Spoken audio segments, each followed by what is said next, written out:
living like it was the last day of my life with that kind of framework of thinking was making life very fraught for me. What the book is really about is this idea of living life like it's the first day of your life, led by curiosity. Hi, welcome to Kicking Cancer's Ass. And my guest today is New York Times bestselling author Annabelle Gurwitch. Annabelle's a television personality, a two-time Thurber Prize finalist, who walked into an urgent care clinic during COVID and walked out learning she had stage 4 lung cancer. She didn't have any symptoms besides a cough. She has no history as a smoker. She was 60 years old, in the middle of a divorce, about to publish another book about life's curveballs, and was told, I hope you've updated your will. Well, you're going to find out on this call, Annabelle doesn't go with conventional wisdom. And 5 years later, she's still on targeted therapy that was supposed to stop working at 18 months. And I loved her book, which is called The End of My Life is Killing Me. And the stories will make you laugh. She went on a European van tour, was the merch mom. She's now one of OncoDaily's top 100 influential women in oncology. She's the lead plaintiff of a class action lawsuit. We'll talk about that. And she calls herself a cancer slacker with no runs, no ribbons, no religion. So I am thrilled to have Annabelle on Kicking Cancer's Ass. Annabelle, thank you so much for joining us. Oh, thank you, Joelle. And you're getting me and my cat, Shirley.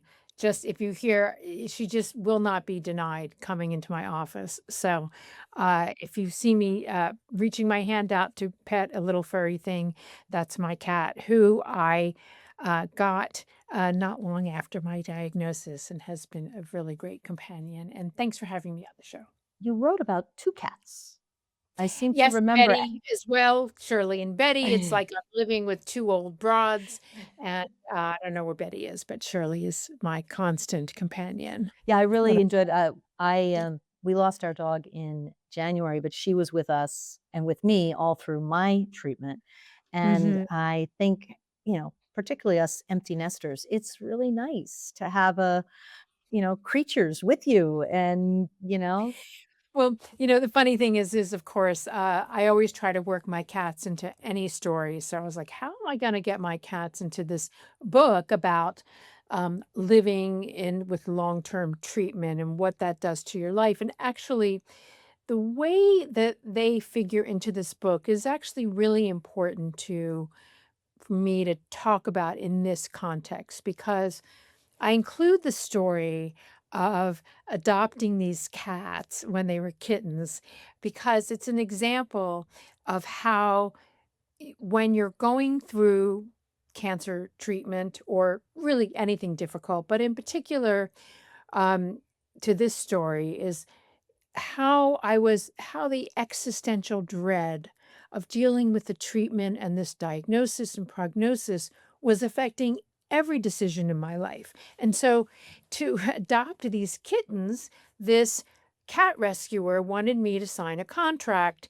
saying that cats are family. And it's so silly because, of course, it's not a legally binding contract. But it was this idea, what if this is the last thing I do? What if this is the last contract I ever sign and I haven't been completely honest and I have misled someone? This kind of thinking was really weighing on me when I was dealing in the early stages of being living with treatment and living with this diagnosis. And it was this kind of overwhelm that ultimately I was, and what I write about in the book, working on transforming into a livable approach to living, which was I had to stop. Very often we are told, live like it's the last day of your life. I had to change that because living like it was the last day of my life with that kind of framework of thinking was making life very fraught for me. I, in the book, what the book is really about is about rethinking how we experience life, particularly with these long term challenges. And so what I came up with and what the book is really about is this idea of living life like it's the first day of your life, led by curiosity. This has been the idea that animates my life now, and that has allowed me to let go of a certain amount of dread, so that I can move forward every day and not be completely overwhelmed by the need to make every second count in some big way, and also live with the knowledge that I have an incurable condition. You do.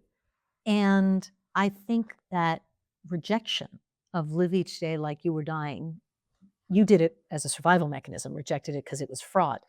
But the idea of enjoy the day that's in front of you, be curious Yes, about it, yes, right? yes.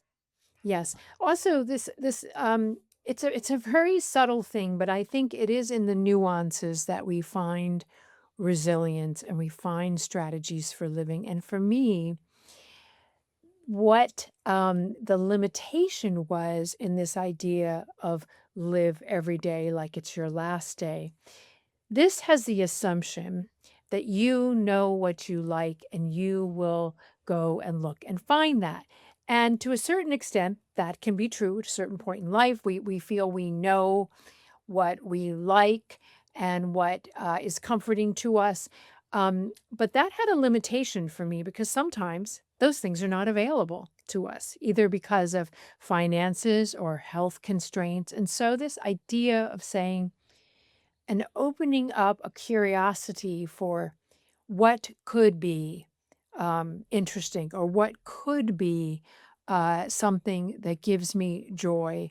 That has allowed me to, if I'm having a difficult day, which I do sometimes, um, find, what I call um, tiny victories or small joys, or and that can be something as small as just the scent of coffee, or uh, the light hitting my garden, the leaves in my garden, and that's been really important to me because I do have some tough days.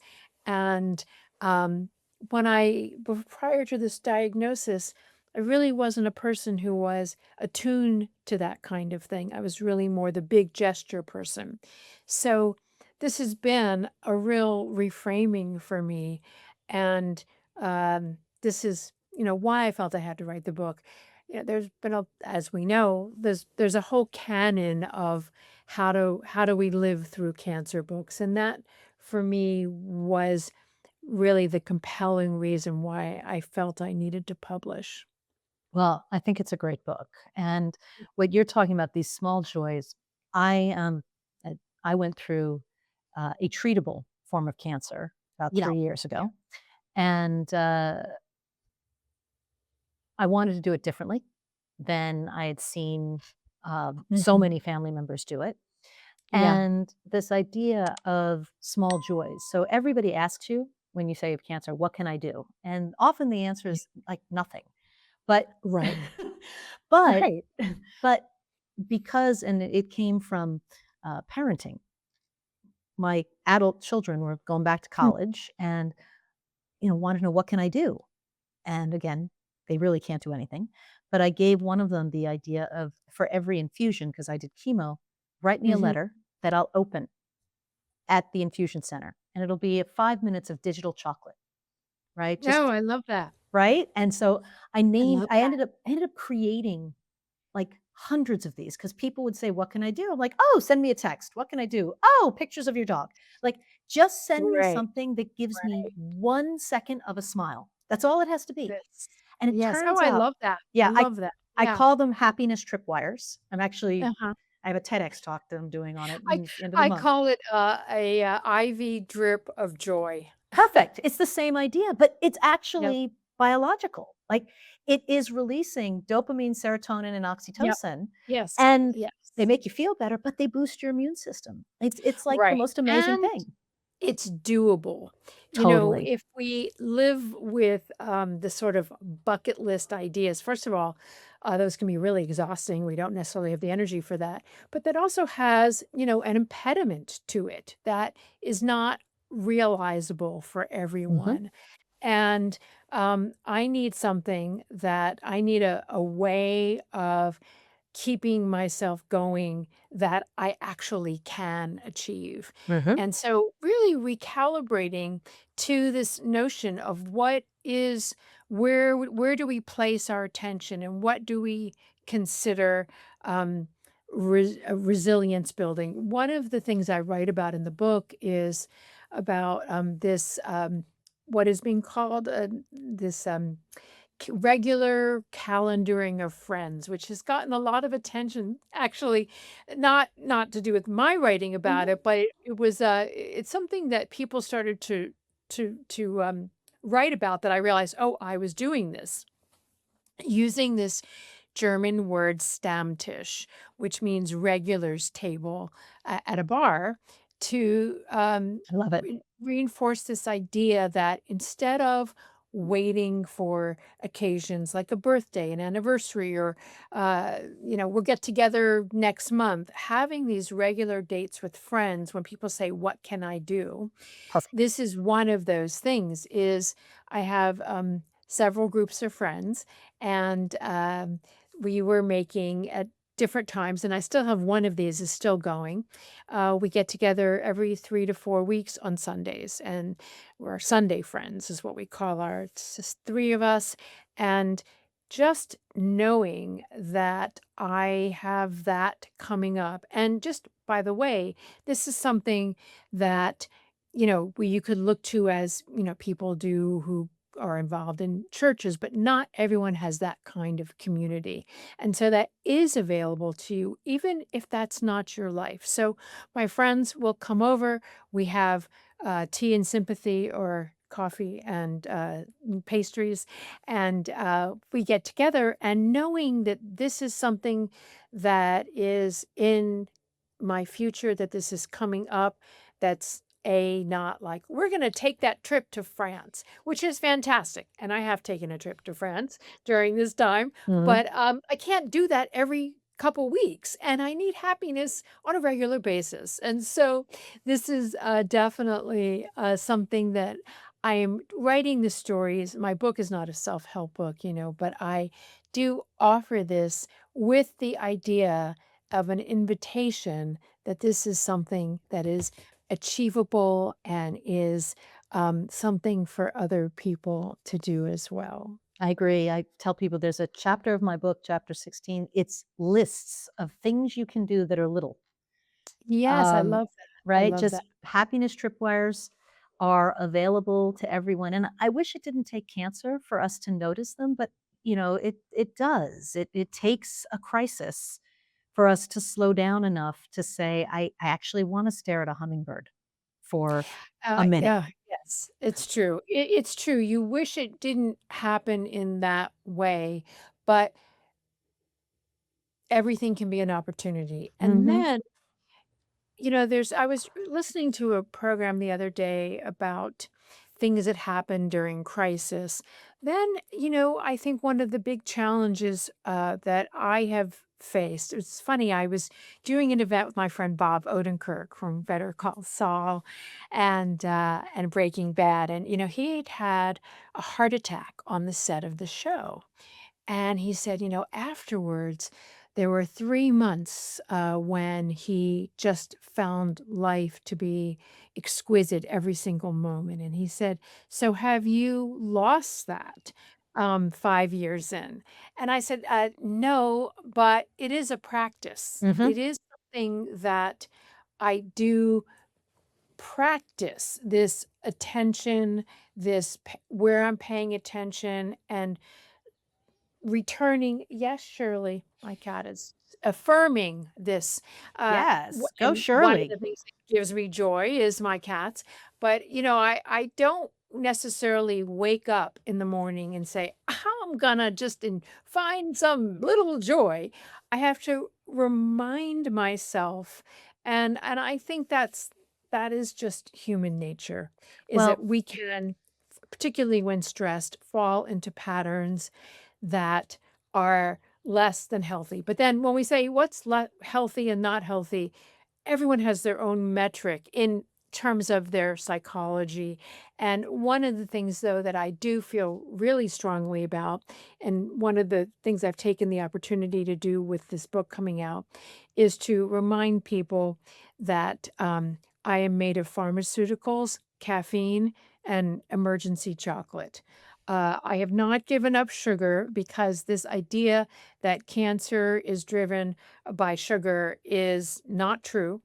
And of course, I'm an everything in moderation person. I just want to say that. But because we are vulnerable when we are going through treatment in particular, even more vulnerable than we are just as humans. I know you know this as well.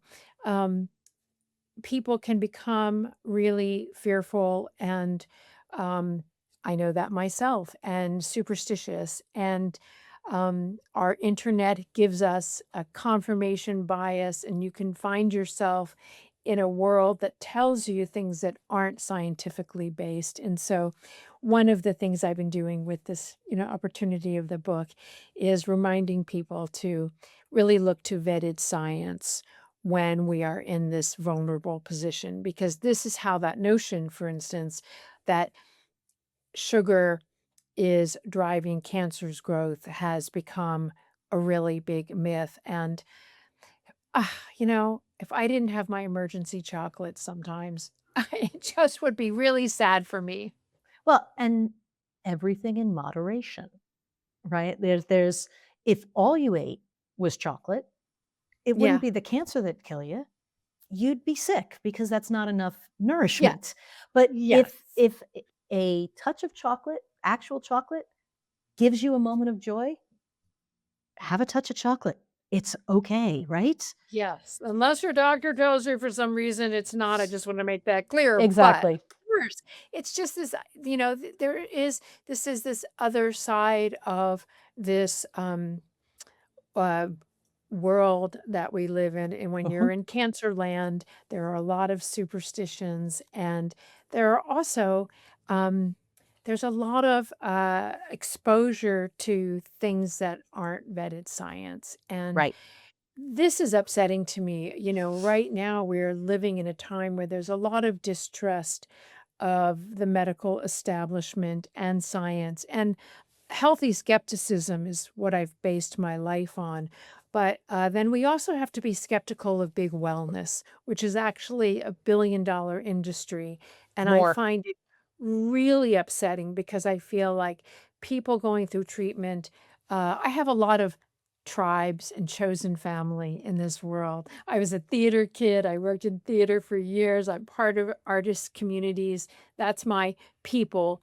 But people going through treatment now are my people too. And I really am very upset when I know that there are, bad actors out there who are taking money from people who are going through things like we are and making promises that aren't true. And this is just so upsetting to me. So that's one Heart chapter in my book is writing about some of these kinds of schemes. And I find that really, I mean, I don't think I'm an angry person, but that makes me really No, angry. me too. And people making all kinds of promises, and you hear people saying, "Look, Yeah. I was just diagnosed, but I'm really afraid of chemo, and can I Yeah. do it with supplements?" And there was a Elle Macpherson came out while I was going through treatment with a "I cured my cancer," and with supplements, and I actually wrote about it and was very angry because it's like, okay, Yeah.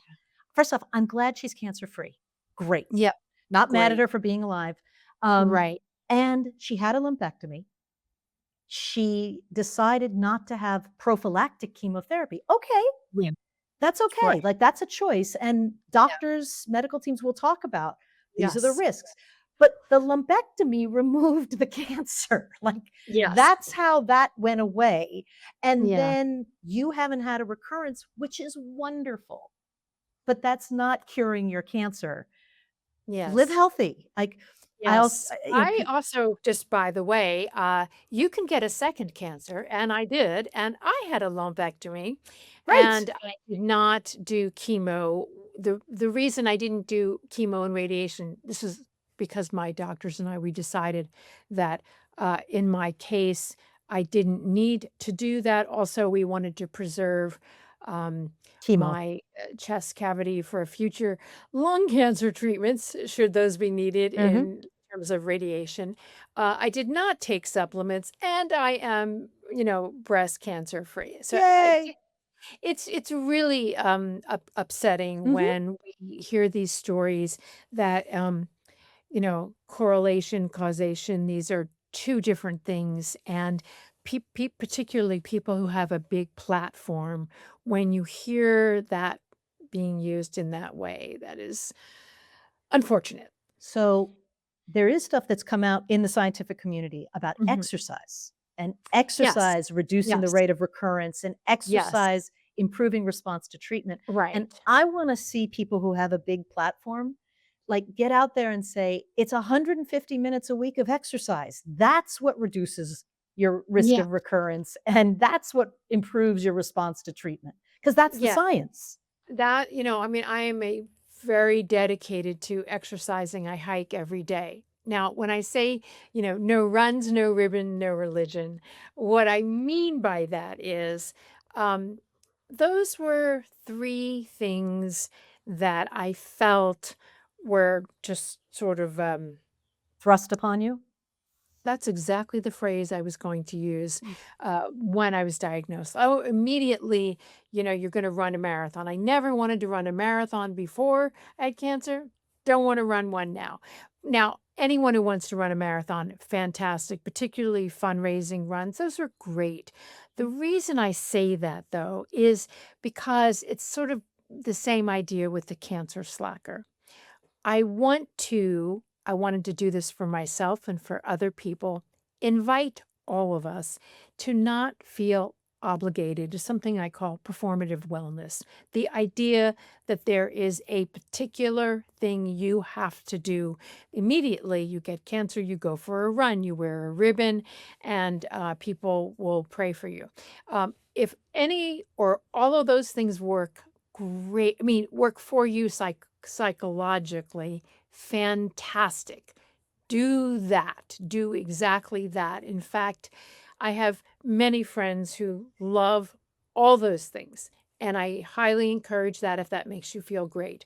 But for those of us who don't want to do that, it I want there to be a permission to say it's okay.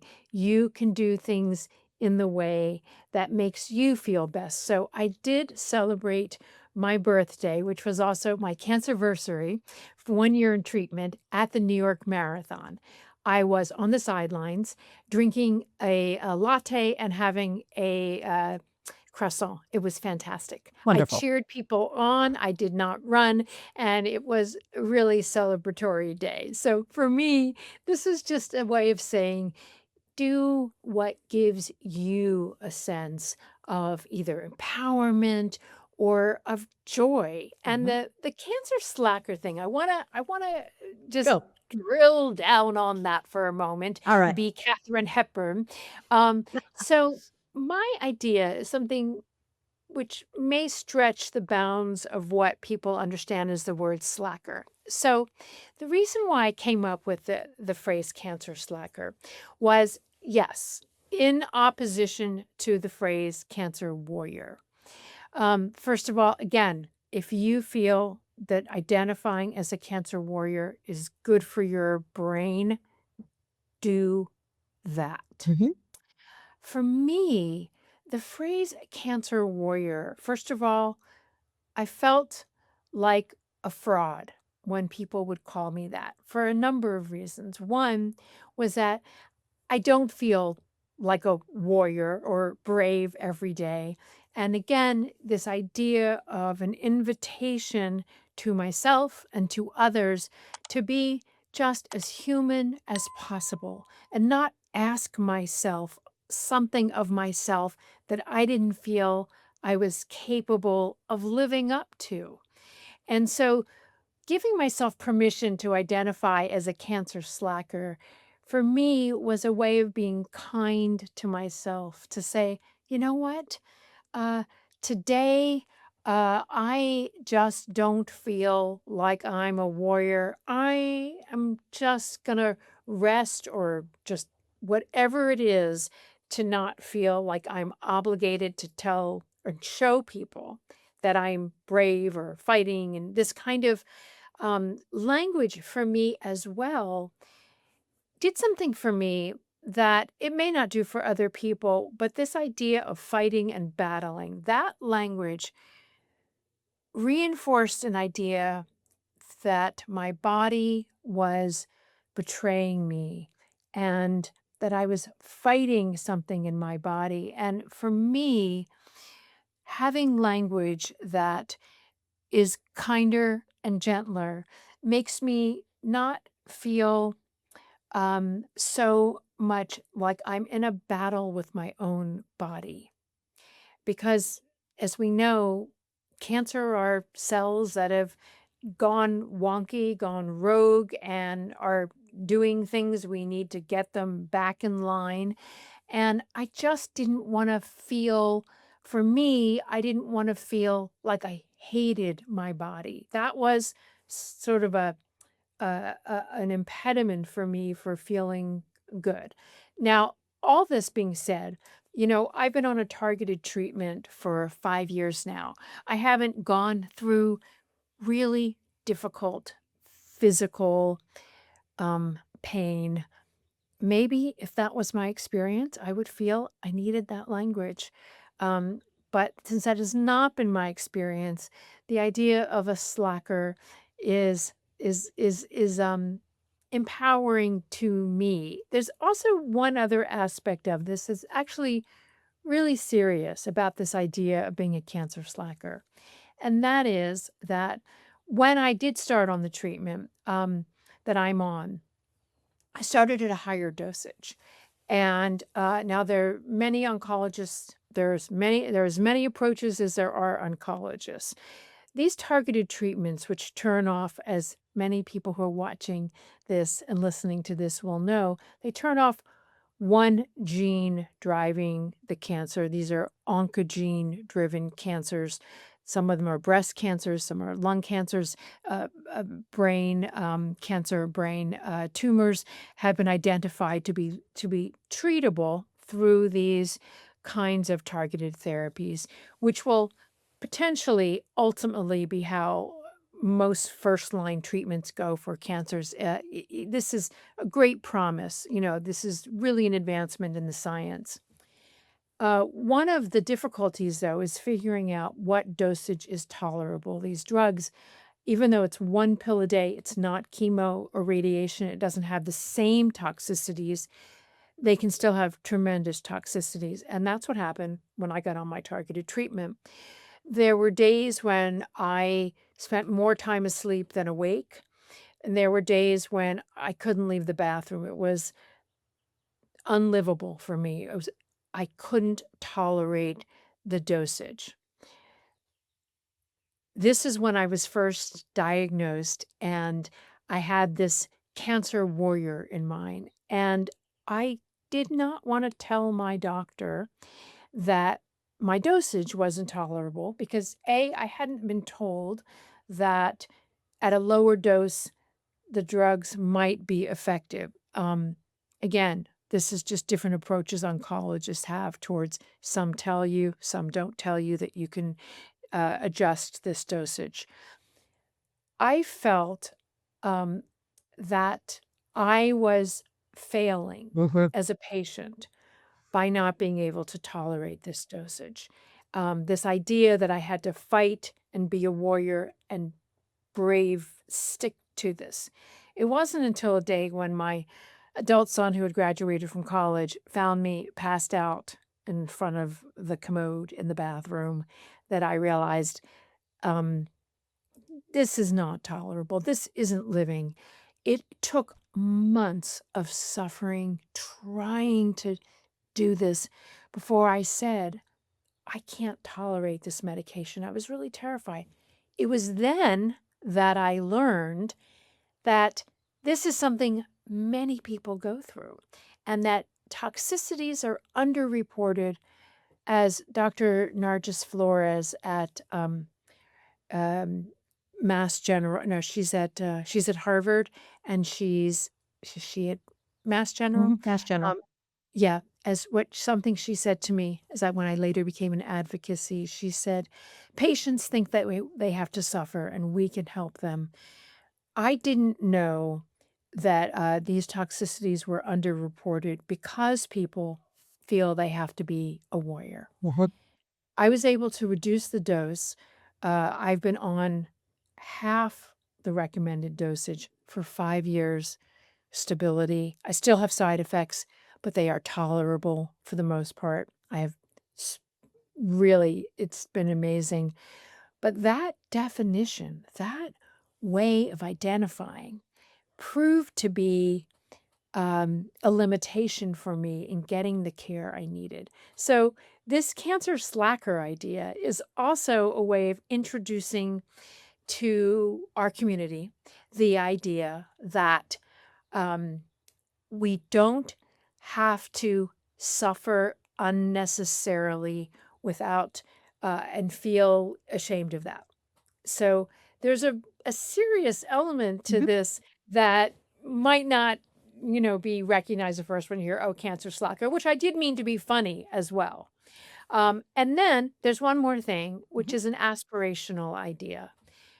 When you think about it, shouldn't we all aspire to be cancer slackers? Mhm. Uh, I work really hard in other aspects of my life.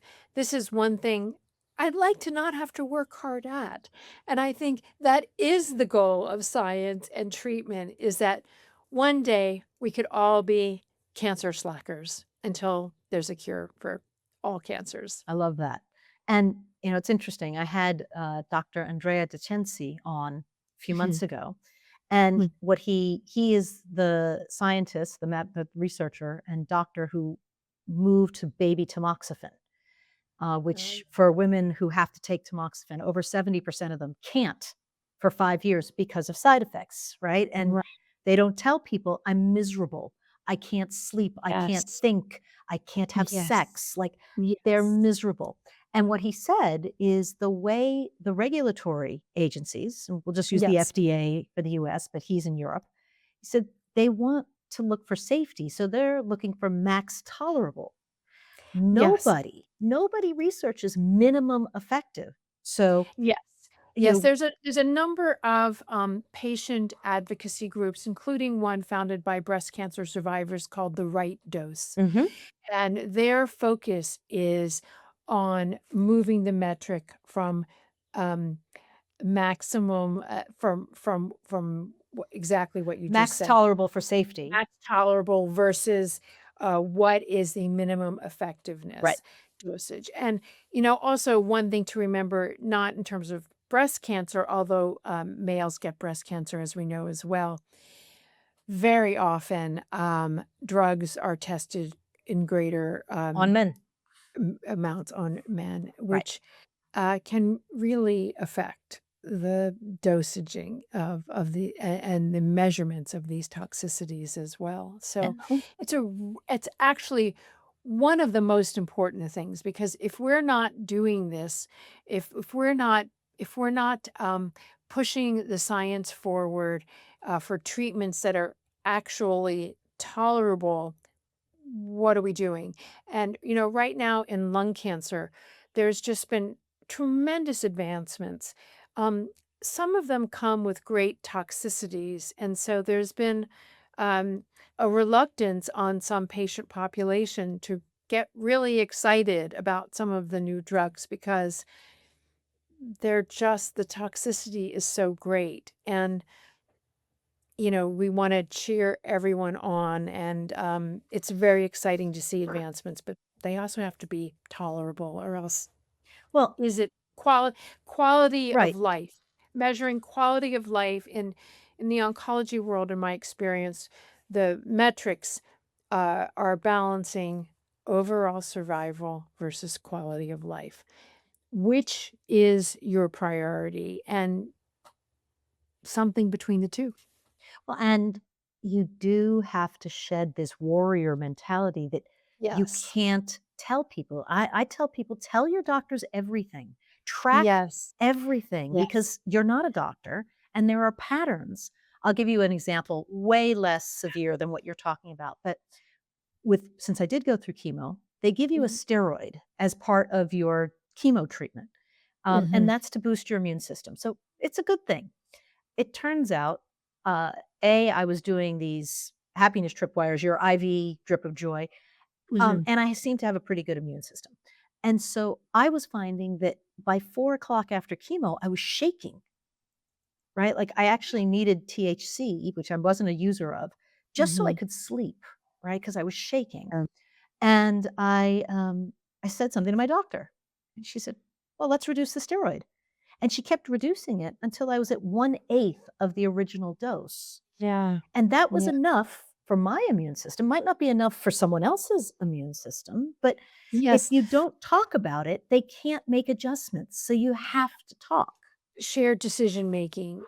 This is, we are living through a time when there's a really different paradigm for care than people in a generation before us were attuned to. I mean, my grandmother would go to a doctor and I mean, it was very lovely in a certain sense. She always brought homemade baked goods that she would make, and, whatever the doctor said. Now, this is not to say that we're acting in contrary to this, but this is a different world in terms of because, there were so few choices in the past for treatments, your choice was this or nothing.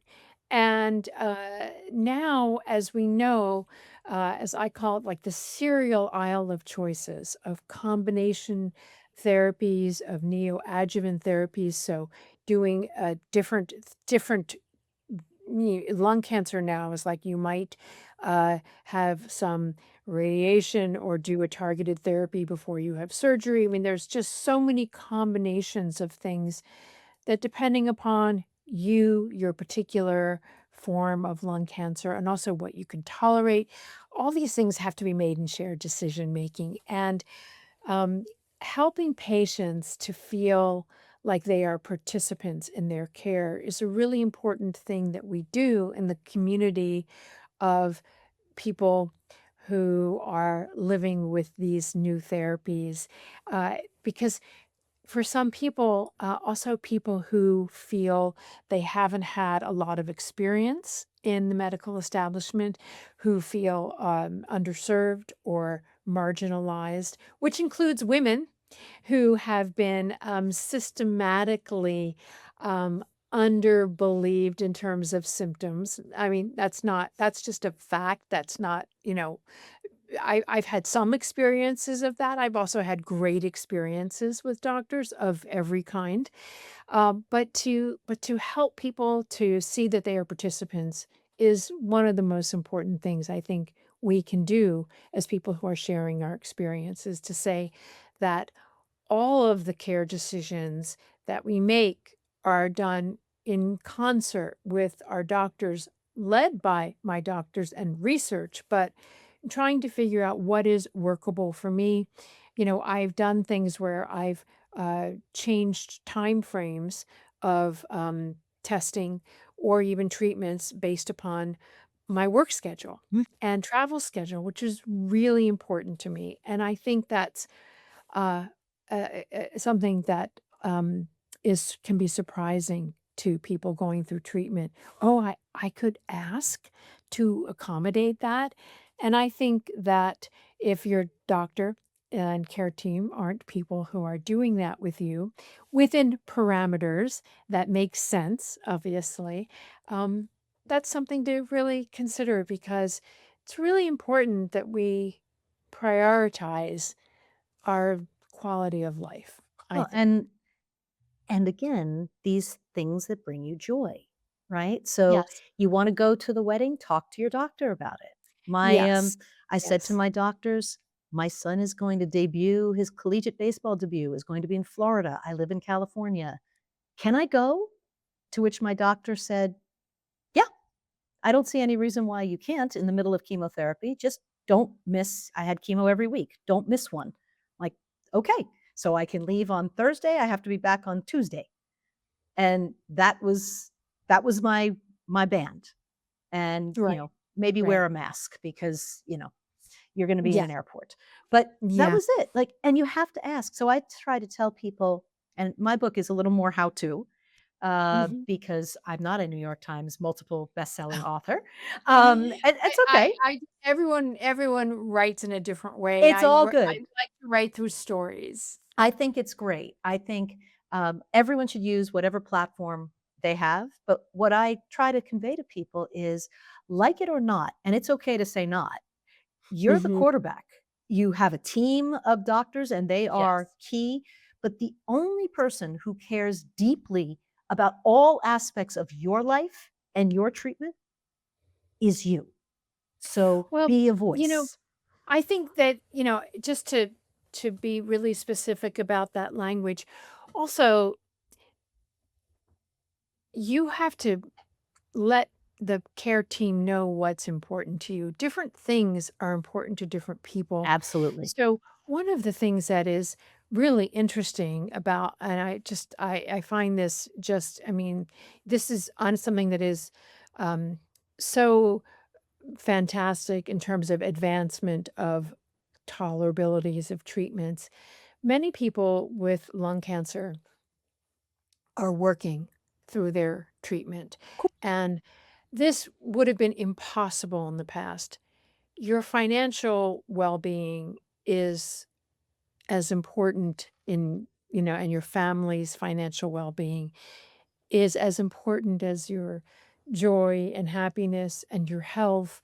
And I all of these things have to go into the consideration. And I think it can be sometimes more difficult to talk about finances than anything else. And to be able to say to your care team, continuing to work for as long as I can is really a priority. And what's the closest we can get me to this goal? There's some prompts that I give people that I mentor, and I use myself, because goals and how you wanna live changes over time, and that prompt is, "This is my priority. How close can you get me to achieving that?" And that could be many things. My goal is to get to attend my child's sports event. My goal is to, I wanna take a cruise. That's something I would never say because I think a cruise is a punishment. But, I know doctors who tell me, yes, their patient, like, they had one oncologist told me about a patient who was really profoundly ill, but really wanted to go on a cruise, and they got him on that cruise, you know? Mhm. Or I need to keep working. How can we work on on a plan for treatment that allows me to do that? And maybe there's some, negotiation that has to happen there. Well, maybe I'll work a little less or a different kind of job. I mean, there's there's a lot of room in these A discussions, but ton. it's so important, but your care team can't know what's important if you don't speak up, and it can be hard, and I think for anyone who's listening to us, you know, um, it can be tempting to say, "Oh, well, she can do that because she's a, person who speaks all the time." I have found that sometimes being alone in a room with my oncologist, it's harder for me to speak than when I'm speaking in front of thousands of people. I think that's And so honest. it's so it's a challenge for everyone. So I just want to just assure anyone who's listening thinking, well, could I do that? I think you can. And sometimes what I do, I love, the community of support that is available. I couldn't be doing what I'm doing without having had mentors. I also have a chaplain through, my hospital. I've had one-on-one mentorship. I mentor people now, but I've had people mentor me. I participate in community support. So all of these things have helped me to learn how to find my voice and how to know what it is I'm asking for and the parameters and what my expectations might be. And so I really urge everyone to get and just by the way, um, all of the support groups I belong to are free. And it's really important to know that there are groups out there that are free of charge because one of the things in big wellness world is there are these cancer gurus who offer access to community support by paying this monthly fee to belong. You don't need to do that. And And you don't it's even have to so live near them. Like, they're right, virtual and right, physical. There's lots of right, choices that are free. I also right. wanna add on to what you said with 2 points. 1, when you struggle to find your voice, whether you're gonna talk in front of 1,000 people or with your doctor, it helps to make some notes and to Yes, write down, because in the yes. moment, you might freeze up, you might feel uncomfortable, but if you have some notes, you can go back. There were times I just handed my notes to my doctor. I was like, "Have we covered all of this? I just wanna make sure." Yes, or, sometimes having either, someone with you or Mhm. someone listening in on a phone or going over it with someone, your trusted person, in advance to say, let's talk about, and I'll do this with my mentees, let's talk about the kinds of questions you're going to ask. I'm not a doctor, but I do feel I have become educated and there are certainly limitations to what I know, but when my mentees and I will go over information they'll be given, I'll say, "Huh, this is something I think would be worth asking about. So write this down. Let's make sure you ask about uh, what range of thing, just so that we've discussed it in advance. What one I think really wants to avoid doing is being there in the moment because I think that's such a pressurized situation. As we all know, our doctors have limited time with us. And so you can just feel so much pressure. So having notes with you, having made a list of things to go over in advance, these are as making as much preparation as possible. This is really important. I agree. Now the other group, you talked about, you wanna work and talking to your doctors about it. Yeah. The other time people are scared to talk to are their bosses. And I like to tell people, like, don't count us out because we're going through cancer treatment. We all, we have a voice. We may want to work. Don't make Mhm. decisions for us. Ask us, right? We're capable because Well, it's a very nuanced issue. As we know, there are protected classes of people Mhm, legally. There are protections for people going through treatment. However, they're not always enforced. mhm, And particularly what can be difficult is if you are a gig worker and a freelancer. And even if you have a protected job, it can be really difficult. And I want to acknowledge that I have mentees and people in my community that I know who do not tell their bosses that they are going through treatment, and I think that while in my metric of ethics, I would say we don't want to be dishonest. Um, I really understand people's choice not to disclose this, mhm. and that is not, uncommon, and, um, I Hey, really understand, I do and that too. may be that that is someone's best, um, Choice. strategy.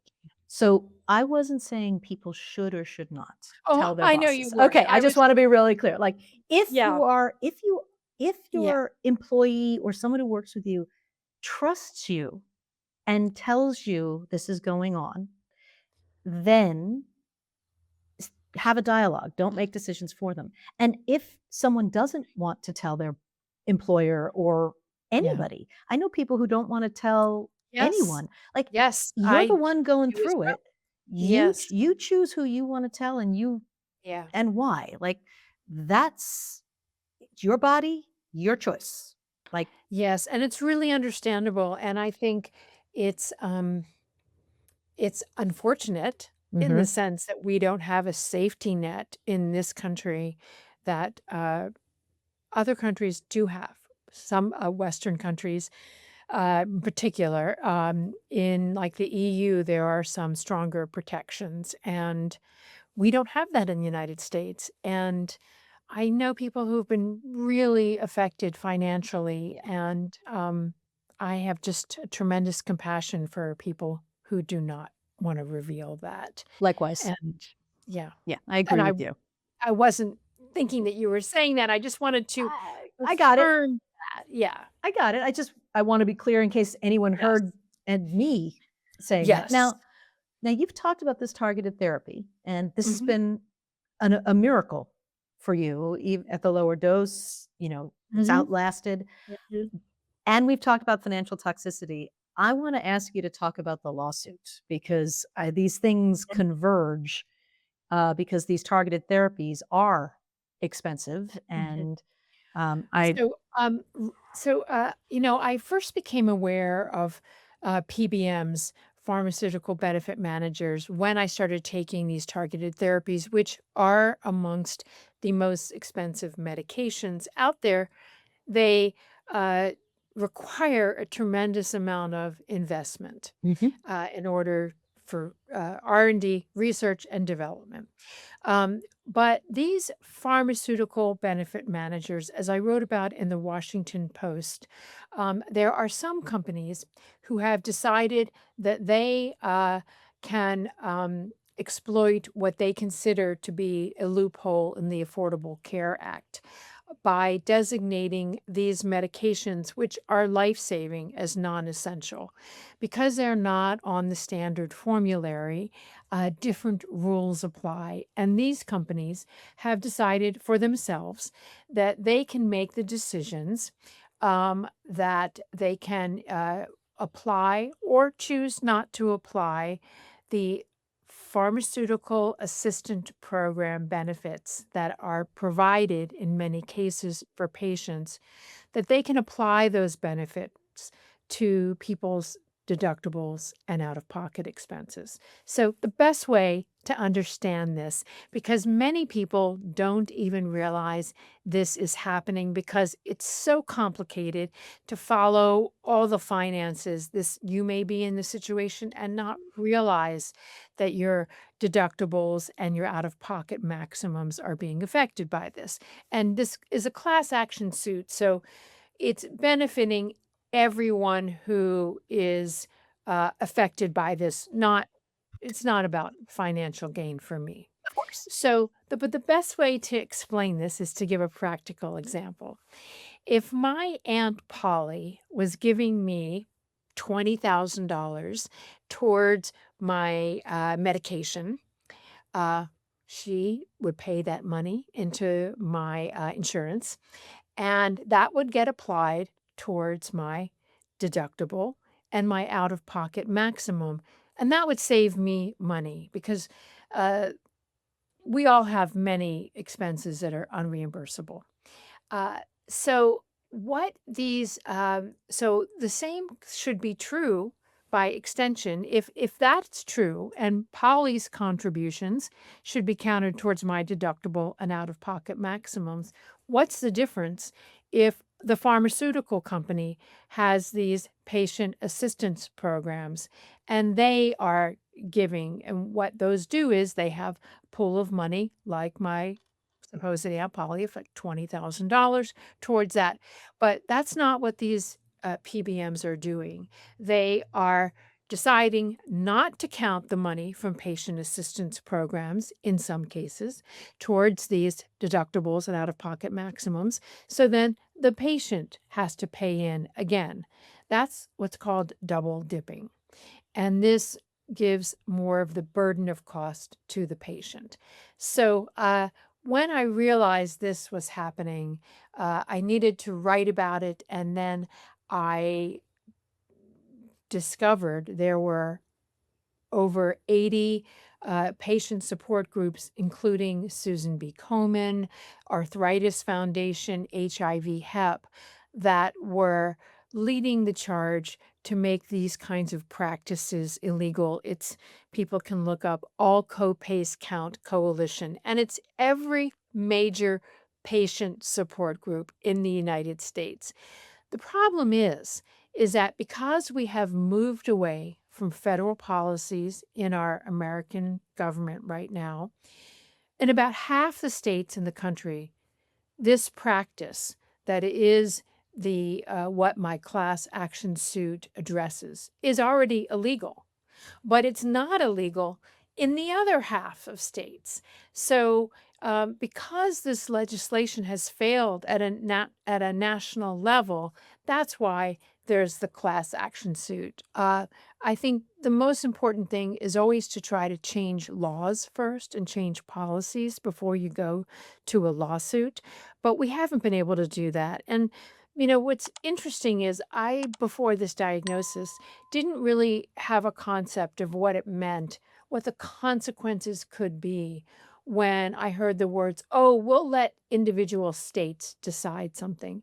This is a great example of how different the laws are in different states. Whereas, depending upon what state you live in, you're a patient who is taking the same medication. You could be uh, paying vastly different amounts. Now, that has to do with all kinds of insurance issues that also should be addressed. But in terms of protecting the patient assistance programs, in some states, those are protected. So the cost burden isn't greater on the patient. In other states, it's not.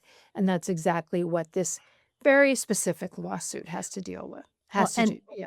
and so thank you for being part of that. And what's especially the whole thing's infuriating, but what's Yeah. especially infuriating is because of the pharmacy assistance programs, Hmm.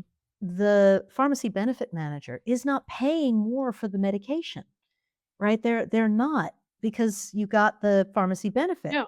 No, no, right? they're just double dipping and I collecting twice. right. Yes, that's They're at exactly it. They're exploiting the patient right. and exploiting the opportunity that they feel is they can by skirting the law. And you know, um, it's really upsetting that Yes. I Well, and don't even. it's not just upsetting for I mean, this type of therapy, targeted therapies for lung cancer, immunotherapy for other kinds of cancers, that is another Oh, targeted approach. therapies they're for breast cancer. I mean, Yeah, they're no, for I know. many. There's many Did types there's many targeted therapies. yes. I was, there's a class of therapies, targeted therapies, immunotherapies that are expensive. And, how we the rate of bankruptcy for medical reasons Yes. is Yeah. frankly should be appalling Yeah. to anybody. And when you're facing cancer, you want the priority to be on, as you said, quality of treatment and quality of life, Yeah. right? Not, am I going to lose my house? And as a matter of fact, I do know people who have lost their house while Right. in treatment. And yeah, this is one of the falsehoods that is often presented. In fact, the biggest driver of higher medical costs are hospital Hmm. services. And, it's absolutely infuriating, though, to hear Dr. Oz tell people that, and this is a pervasive myth that The customer, we have to think of ourselves as consumers like we would grocery shopping in terms of health insurance and doctors and hospitals. You can't do it. It's absolutely impossible. There are so many costs that you're not aware of that are not shared with you, but also, um, depending upon what kind of insurance you have, this should not be. There are insurance policies that actually shouldn't be available on the market because the deductible is so high, and no one expects a diagnosis that's profound. So let's say you just happen to have the wrong kind of insurance, you could find yourself facing penury and bankruptcy. Yeah, it's absolutely, and, to you can't call a hospital and say, "I'm Right, going to have a lumpectomy. right, What will right. that cost?" So that I could Yes, compare to 3 yes, other hospitals. Now, if I'm right. going to Trader Joe's, Whole Foods, Safeway, or Publix, I can actually compare how much something costs Yes, at it these is not different the same, places. and Right. it's really insulting to tell us that we should be shopping in that way. Also, we're uh, who has the time for that? Right. What is everyone gonna be an expert on medical billing? No, that's not possible. So it's really an unfair burden, again, an unfair burden on the patient. It is, and on their families. Okay, Annabelle, I usually do a 5-question rapid Yes. fire at the end. Okay. So these are quick, okay? Yes. So if there's let's just jump into it, whatever Okay. comes to mind. Okay, precision medicine in plain English. Precision medicine in plain English. What's one phrase every newly diagnosed patient should walk into an appointment knowing how to say? This is my goal. How close can you get me to achieving that? The promise of precision medication is personalized medication that you and your care team decide on together. Isn't that right, Shirley? Shirley agrees. Okay, so is there another cancer cliche that you would like to put in the trash bin forever? Oh, Are we hang gonna on. meet Shirley? We're going to meet Shirley. Hello, Okay. Shirley. Hi, Shirley's a big girl. Shirley. Another cliche is that uh, you you can know if you have cancer or not. When I was diagnosed, and this was a possibility when I was first going through testing, a friend said, "You know your body best. Do you think you have cancer?" This idea that you know the state of your health by the way you look or even by the way you feel. Not to be paranoid about it, but this is where precision medication also comes in. We now can find out things like we have a condition or something that you may not know. So it's just really important to go for regular checkups and do as much preventative care as you can, because how we look and feel is not um, indicative of our state. And in terms of cancer, um, people confuse how you look when you are going through certain treatments with whether or not people would say you don't have the cancer look. Right. No, that is what they mean is you don't look like you're going through chemotherapy. People confuse that. You can look just like me and have stage 4 cancer. And you can look just like me in the middle of chemotherapy, right? Even the Yes, chemotherapy look is a yes, myth, yes. right? Like So I what kept is this. cognitive dissonance Right. to how we look and how we our actual health. Absolutely. Um, Here. absolutely. All right. Complete this sentence. The biggest myth about stage 4 cancer is The biggest myth about stage 4 cancer is that every outcome is the same for every person. Um, here I am on a targeted therapy. The average time it is effective is 18 months. I'm on 5 years now. So you are not a statistic. That's right. That's right. And may you get 20 more years. May it work for you for as long as possible. All right. Speaking of finances, what's one move every newly diagnosed patient should take in the first week to try to protect their financial future? Oh boy.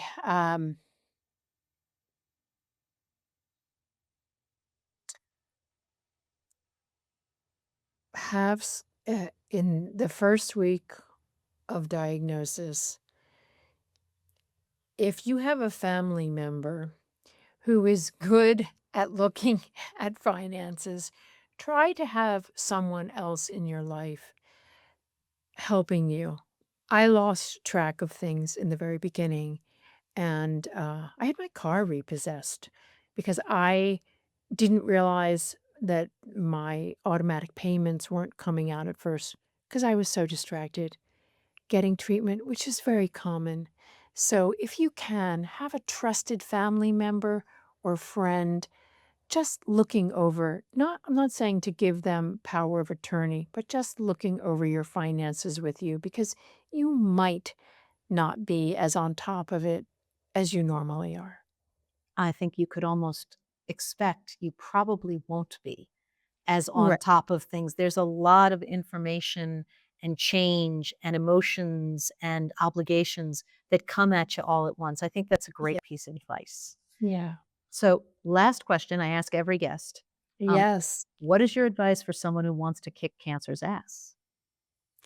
My advice for someone and everyone who wants to kick cancer's ass, or if someone you love is kicking cancer's ass, is to consider who you're voting for. Because the most important thing right now in America, in terms of healthcare, is who is protecting the environment. As we know, so many diseases have uh, um, causalities that are related to the environment, and also who is going to look out for patients in terms of scientific investment and addressing inequities in healthcare. How we vote might be the most important thing we do for our health right now. Okay.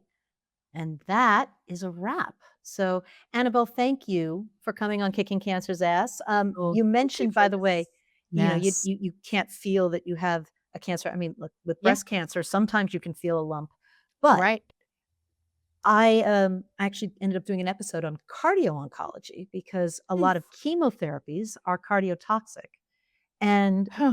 if you don't do regular screening, you may find out that you have cardiovascular disease, but you don't look like someone who has it. Right. You're in We shape. You have regular screening for lung cancer right now, no, unless you have a history of smoking. And that is a real problem. And again, this is something we have to try to address and also think about who we're electing and their priorities. there's some interesting things also in the arena of Yes. early knowledge with uh, pathogenic and polygenic risk screening, family Oh, yes. histories, all these And fabulous things to help us say, yes. look, we probably can't screen everybody for their whole lives for lung cancer, but can we identify the 10 to 20% that we should be screening for their whole lives? I was in that case for breast Well, cancer. it's yeah, beyond that, not just people who we should be screening for their whole lives. There's really the big transformation will also take place when we have screening mechanisms that are not as expensive, and there is all kinds of fantastic research being done in terms of being able to screen through saliva, through blood work, through things that are not as equipment intensive Hmm. as getting a scan to everyone or getting everyone to a scan. So there's all kinds of great things in motion. They all need funding. They do. And Science takes longer than we'd like, but Yes. we have we are living in a time of tremendous innovation and things like your targeted therapy. And Yes. I hope you have a many, many moments of joy in every day that Thank you, just give Giselle. you a Thank you. boost. Thank you so And much. to everyone who's listening and watching as well. Thank you. Amen. Thank you.